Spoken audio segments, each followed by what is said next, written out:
అంటే అది నేనే కాదు, మీరందరూ కూడా ఈ 5 సంవత్సరాలు చాలా బాధల్లో పడుతున్నారు కూడా మీరందరూ. తెలుగుదేశం అంటే చాలు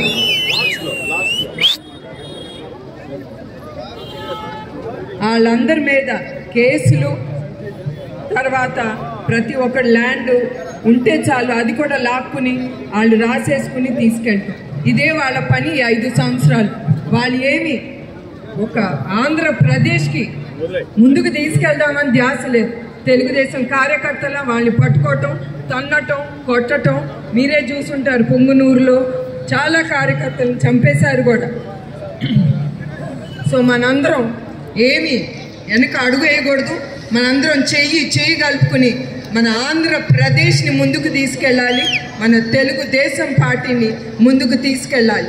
ఎంత వాళ్ళు కొట్టినా, మన జెండాని కింద పడేసినా కూడా మన జెండా, మన కార్యకర్తలు, నా కార్యకర్తల బిడ్డలు వాళ్ళ జెండా పైకి పుచ్చుకుని రెపరెపలు ఆడిస్తారు.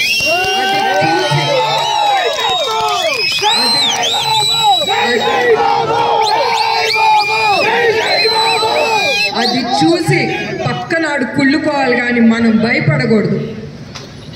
అది నా కోరిక. ఇంకా అందరి నుంచి నేను సెలవు తీసుకుంటానండి. ఇంకొకటండి, చాలా మంది నాతో అన్నారు, ఎందుకు ముందుకెళ్తావు, ఎందుకు ఈ కార్యక్రమం నువ్వు చేపట్టావని. కానీ ఎప్పుడు నేను ఉన్నప్పుడు నా వెనకాల సైన్యంలాగా నా తెలుగుదేశం మీరందరూ ముందుకొచ్చి నన్ను తీసుకెళ్తున్నారు.